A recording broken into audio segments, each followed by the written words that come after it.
Mesías, a Jesucristo. Y el profeta Isaías, en Isaías 53, en la traducción lengua actual, mire lo que dice: nadie ha creído nuestro mensaje, dice el profeta. Nadie ha visto el poder de Dios. Está profetizando de lo que iba a venir, lo que iba a suceder. El fiel servidor, Jesucristo, creció como raíz tierna en tierra seca. No había en él belleza ni majestad alguna. Su aspecto no era atractivo ni deseable. Todos lo despreciaban y rechazaban. Fue un hombre que sufrió el dolor y experimentó mucho sufrimiento. Todos evitamos mirarlo. Lo despreciamos y no lo tuvimos en cuenta. Sus 12 discípulos, excepto Juan y su madre María, estaban allí. Todos los demás, como ovejas descarriadas, lo abandonaron. Se dispersaron, escondiéndose, y todos gritando: crucifíquenle, crucifíquenle, despreciándolo, no compadeciéndose de él. Para ellos Jesús no tenía, vuelvo a repetir, las cualidades necesarias, y por esta razón sus corazones hacia él se endurecieron. ¿Sabes? Si Dios te habla a ti a través de su palabra, a través de su Santo Espíritu, y tú no oyes y obedeces la voz de Dios, tu corazón se puede endurecer. Y por más, vuelvo a repetir, por más que tú quieras en un tiempo volver a ver a Dios, tal vez va a ser demasiado tarde. No endurezcas tu corazón como estos líderes religiosos. Miren, Pablo aquí les va a dar razones por la cual deben que creer en él. En el verso 28 dice: y sin hallar en él causa digna de muerte, pidieron a Pilato que se le matase. Y habiendo cumplido todas las cosas que él estaban escritas, quitándolo del madero, lo pusieron en el sepulcro. Mas Dios, ¿qué cosa? Dios lo levantó de los muertos. Ahí hay un gloria a Dios, un amén. ¿O estamos muertos aquí, hermanos? ¿Estamos vivos? Vivos porque Cristo vive en mí, amén. Vive en ti. Cuando leemos un pasaje así: mas Dios lo levantó de los muertos, debe que haber un aplauso, un gloria a Dios.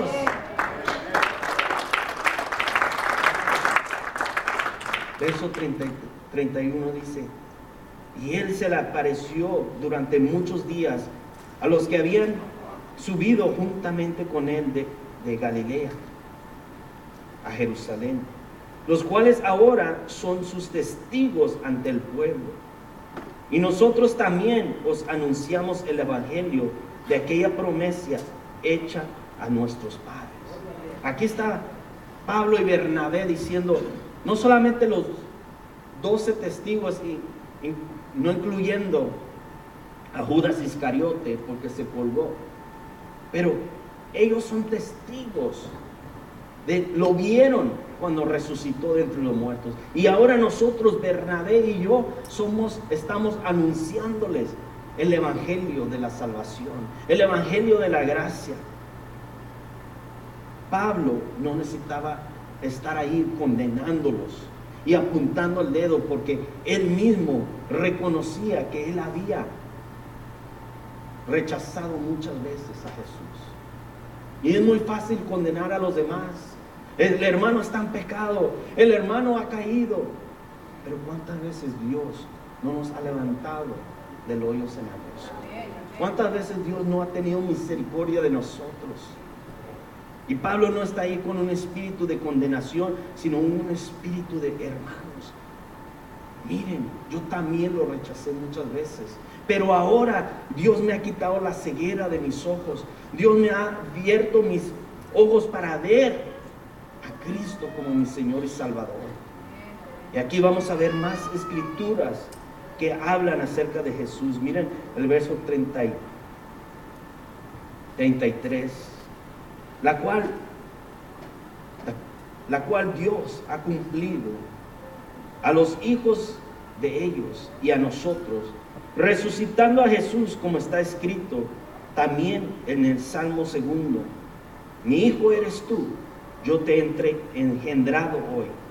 Y en cuanto a aquel que levantó de los muertos, para nunca volver a ver, ¿qué? Corrupción. Su cuerpo no se iba a descomponer porque Cristo resucitó de los muertos. Amén. Lo dijo así: os dará las misericordias fieles de David. Por eso dice también en otro pasaje: no permitirás que tu siervo vea, ¿qué? El rey David escribió esto, pero él mismo, el rey David, murió y su cuerpo, sus huesos allí están hasta el día de hoy. Su alma y su espíritu están en la presencia de Dios, pero su cuerpo sí vio corrupción. Cristo no vio corrupción. Y me encanta lo que dice ahí, que David sirvió a su generación. ¿Ven ahí? Ven el verso 36.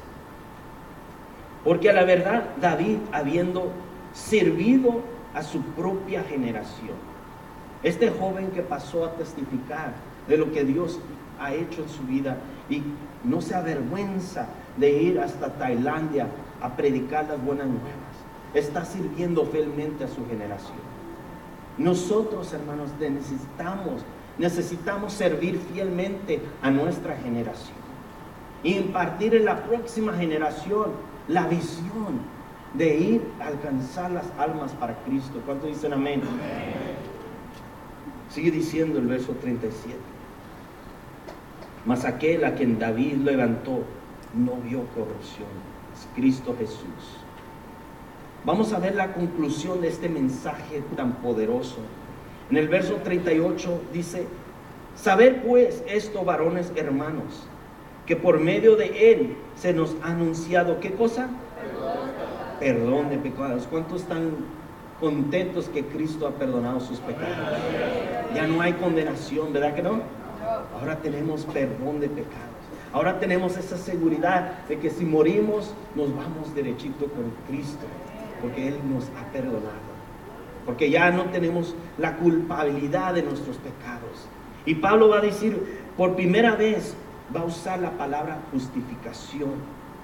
Justificación, me encanta esta palabra, porque la palabra justificación quiere decir que cuando nosotros aceptamos a Cristo como Señor de nuestras vidas, el Padre ya nos ve con la sangre de su Hijo y dice, como, a ver, aquí está Darwin, como si nunca jamás hubiera pecado. Héctor, como si jamás hubiera pecado. ¿Por qué? Porque han sido lavados con la sangre de mi Hijo Jesucristo. Eso significa justificado. Vean el verso 39. Dice, y que todo aquello que por la ley de Moisés no pudiesen ser justificados. Pablo les dice, hermanos judíos, por más que nosotros tratamos de guardar la ley, no fuimos justificados por la ley, sino más bien en Él es justificado. ¿Quién? Todo aquel que cree. ¿En quién? En Jesucristo. Mantenga su dedo allí en Hechos y acompáñenme al libro de Romanos. Está ahí al lado de Hechos. Una cita que usamos mucho para la evangelización. Romanos 10, comenzando en el verso 7 al 10. Mire lo que dice.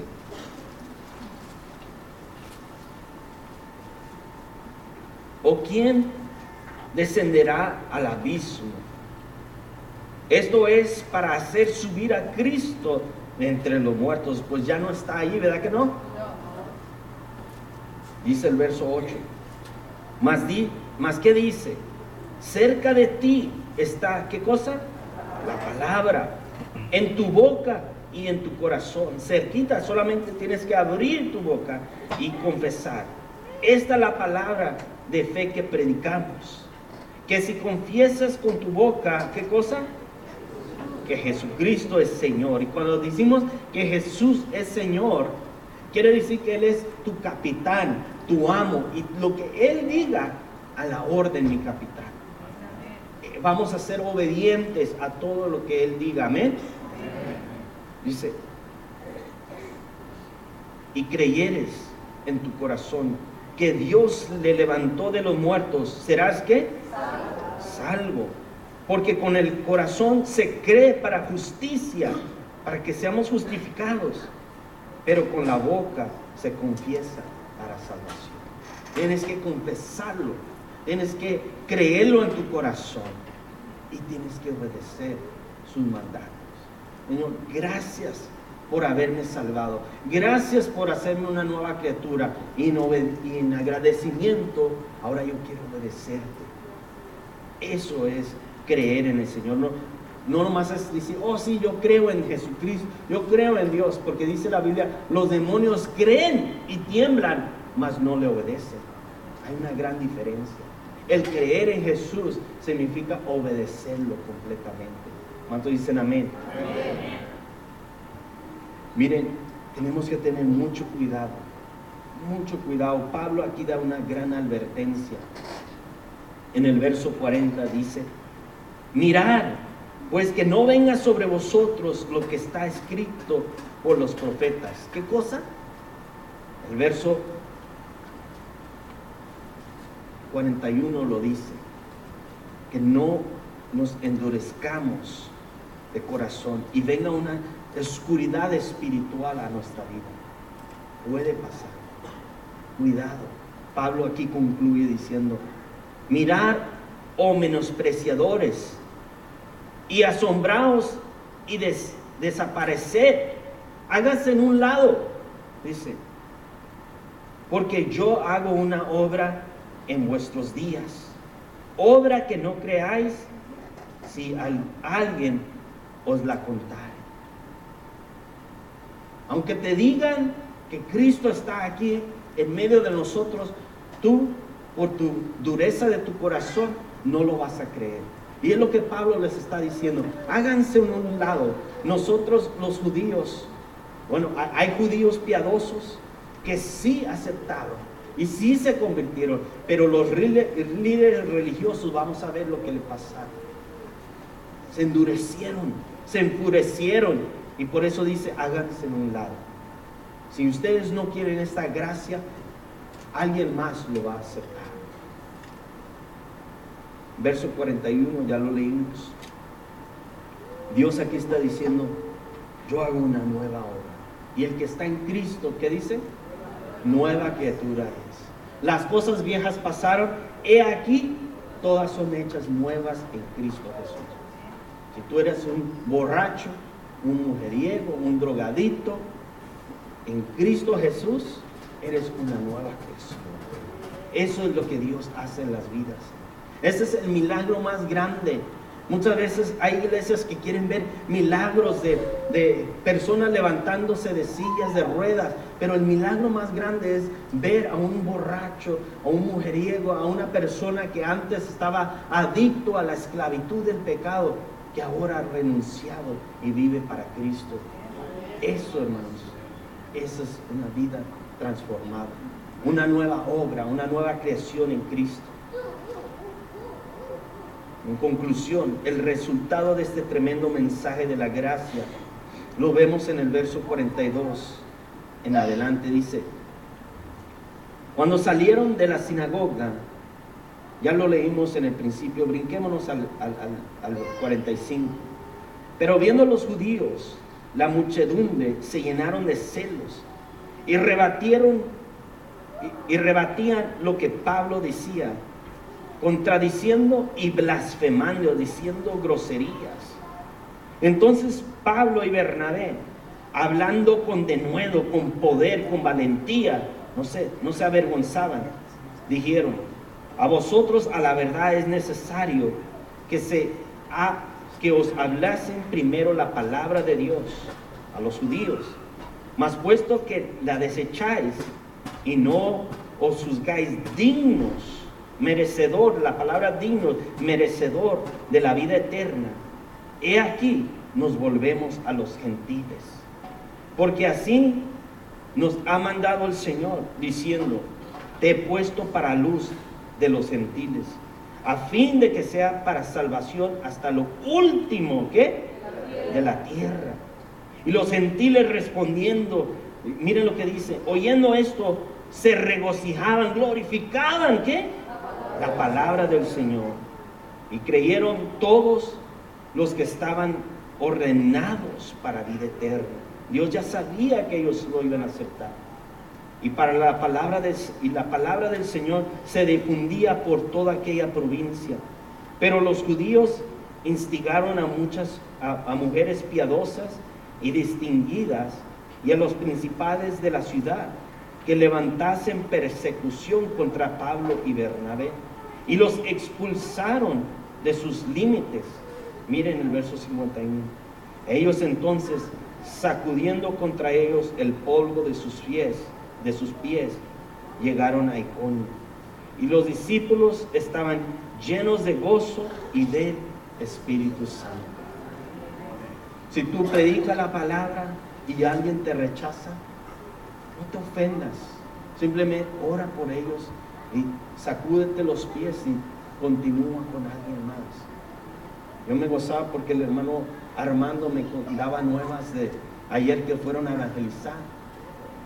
Y una hermanita que iba con ella le decía: hermano Armando, yo cuando doy una invitación y alguien me rechaza, me siento triste, pero a la vez gozo cuando alguien la acepta y quiere oír de la palabra de Dios. Y eso es nuestro deber, hermano. Continuar yendo a evangelizar, continuar yendo a predicar las buenas nuevas. Y si nos cierran las puertas, gloria a Dios, ¿verdad? Porque va a haber alguien más que se va a considerar, como dice ahí, digno o merecedor de la vida eterna. Pablo deseaba ir a salvar a los suyos, a su propia familia, a su propia raza, pero Dios lo llamó a salvar a los gentiles. Apocalipsis 3:5 dice: el que venciere será vestido de vestiduras blancas, y no, está ahí en sus boletines, también acá, dice: y no borraré su nombre del libro de la vida, y confesaré su nombre delante de mi Padre y delante de los ángeles. Ese sea tu sentido. Señor, gracias por mi salvación. Gracias, Señor, porque no has borrado mi nombre del libro de la vida, y porque un día tú vas a confesar mi nombre delante de tu Hijo y delante de tus ángeles. Señor, yo quiero estar allí ese día. Señor, en esta mañana te pido, Señor, que tú bendigas tu palabra que fue expuesta, Señor, y que cada corazón aquí presente, Señor, se vaya gozoso, alegre, lleno de tu Santo Espíritu, impartiendo, invitando a la gente a venir a escuchar tu palabra, Señor.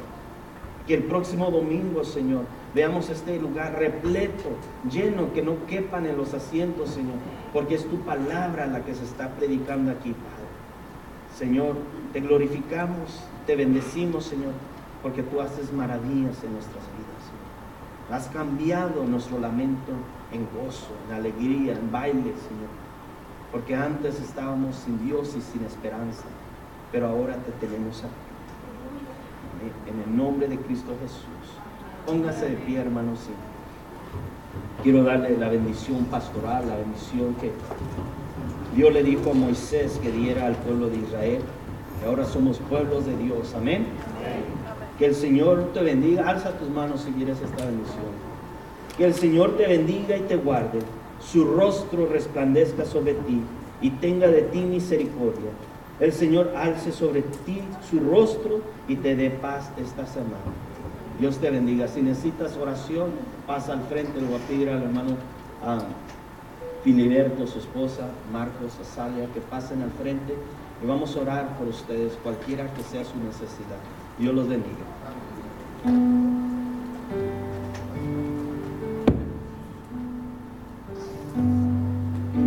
Está cayendo.